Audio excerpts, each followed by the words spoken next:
The governance system is very important in the model, and we try to keep all these things in mind when we were thinking about the online education.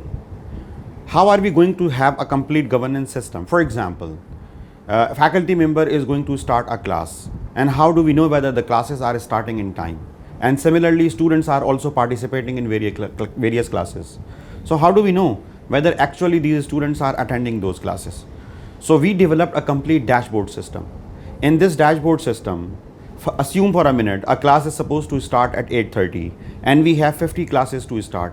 So we exactly know how many teachers are logging in, how many students are logging in, at what time a particular class starts, at what time a particular class is ending. So through that dashboard, we have a complete control mechanism. And along with this control mechanism, we know that what teacher is delivering in the classroom.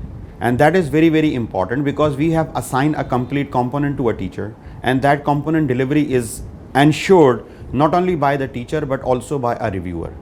So in this governance model, we try to think about three things.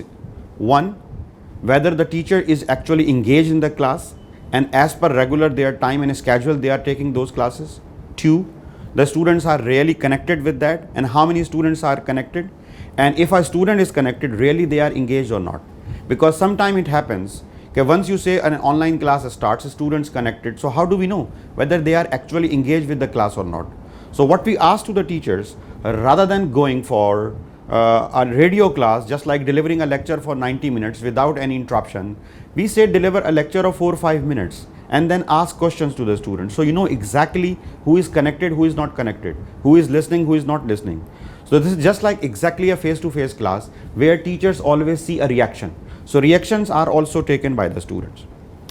Another important thing, while teacher is being asked to deliver and we know that the teacher is going to deliver, so we have a complete review process. In this review process, we know what component is delivered in the classroom, what actually was supposed to be delivered, what were the learning outcomes and objectives of that particular lecture, whether the teacher has achieved or not. So that review process actually gave us the complete quality control. With the help of this review process, there was a complete review team, and these review teams we developed on the basis of different sets of subjects. For example, for accounting and finance, it's a different review team. For management and HR, it's for the different review team. And for marketing and advertisement, there are other review teams.